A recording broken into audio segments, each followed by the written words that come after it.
Bonjour et bienvenue à tous. Lorsque vous parlez de nouveaux parents, vous imaginez normalement un couple d'une vingtaine d'années ou d'une trentaine d'années tenant un bébé dans leurs mains ou sur leurs genoux. Que ressentiriez-vous si on vous disait qu'il y a plusieurs cas en Afrique où la mère est à peine adolescente? Vous avez bien entendu. Il existe plusieurs cas en Afrique dans lesquels la mère était à peine adolescente ou même plus jeune lorsqu'elle est devenue mère. Voici les 8 mères qui sont devenues parents lorsqu'elles étaient en âge d'aller à l'école et de jouer avec des amis. Allons-y. Avant de commencer la vidéo, si vous êtes nouveau, abonnez-vous à la chaîne et activez la cloche de notification pour ne plus jamais rater une vidéo.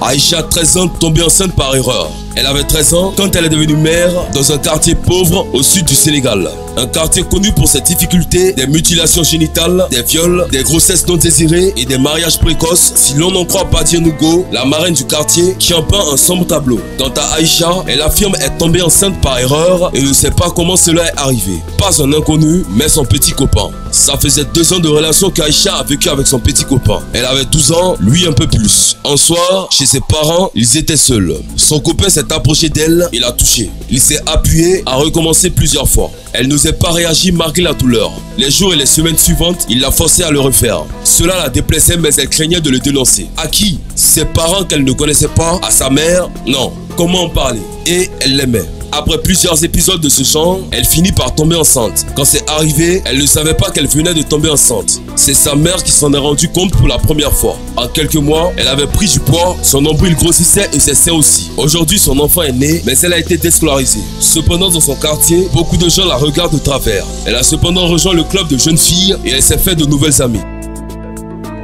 La plus jeune maman de la Guinée-Conakry. En effet, une fillette de 11 ans a donné naissance à un bébé en parfaite santé. L'auteur de sa grossesse n'est nul autre que son beau-frère, âgé d'une trentaine d'années. Depuis la découverte de son larcine, l'homme est introuvable. Les faits se sont déroulés en Guinée-Conakry. La jeune fille a été admise d'urgence en salle d'accouchement dans un hôpital de son village. De peur d'être mis en arrêt, l'auteur des faits a pris la tangente, laissant derrière une famille éplorée, une petite fille sous le point de devenir maman. Bien heureusement, l'accouchement s'est bien déroulé, la petite maman ainsi que son nourrisson se portent bien.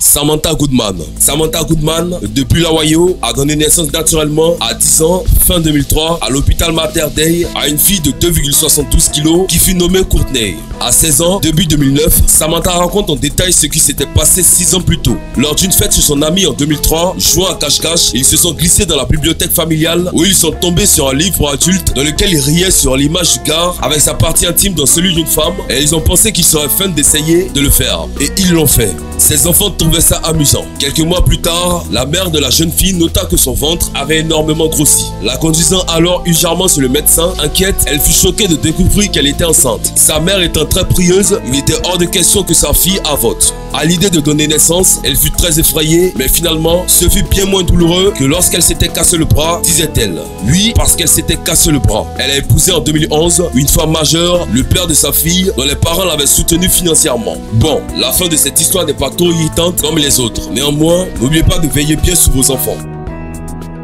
Gladys Chelajat. Gladys Chelajat, une fille de 10 ans dans la province de la vallée du Rift au Kenya, a donné naissance à un petit garçon de 2,81 kg par césarienne milieu 2005 dans un hôpital du district. La jeune fille aurait été fécondée par son soignant de 60 ans qui s'est occupé d'elle depuis son enfance. La sphère des médias sociaux était agitée lorsque la photo d'elle tenant un bébé dans ses bras a commencé à voler. La fille du Cap.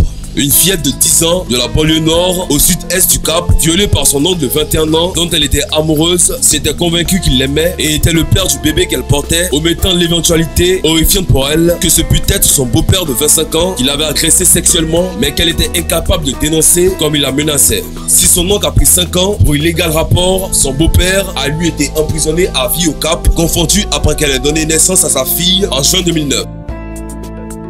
Zena. Zena, une orpheline d'un quartier de Dakar, élevée par sa grand-mère, a été violée par son oncle depuis 2010 de presque 60 ans du locataire de celle-ci. Notant l'absence prolongée de ses règles et sa prise de poids simultanée, ses aïeux et tantes ont pris conscience de sa grossesse en juin quand elle était déjà enceinte de 5 mois. Elle a donné naissance par césarienne à l'hôpital Grand Yoff le 1er octobre, 18 jours avant son 10e anniversaire, à une fille qu'elle a rejetée et refusé d'allaiter. On a finalement placé les deux fillettes dans 2 structures séparées. Emmanuel Bazumutima, corrompu par le boy de ses parents pour quelques pièces et bonbons, une fillette de 9 ans a donné naissance à un petit garçon par césarienne dans un hôpital de Butare à la fin 2005. Elle avait vu ses seins développer à 6 ans et ses premières règles survenir à 8 ans. Et cela s'est passé au Rwanda.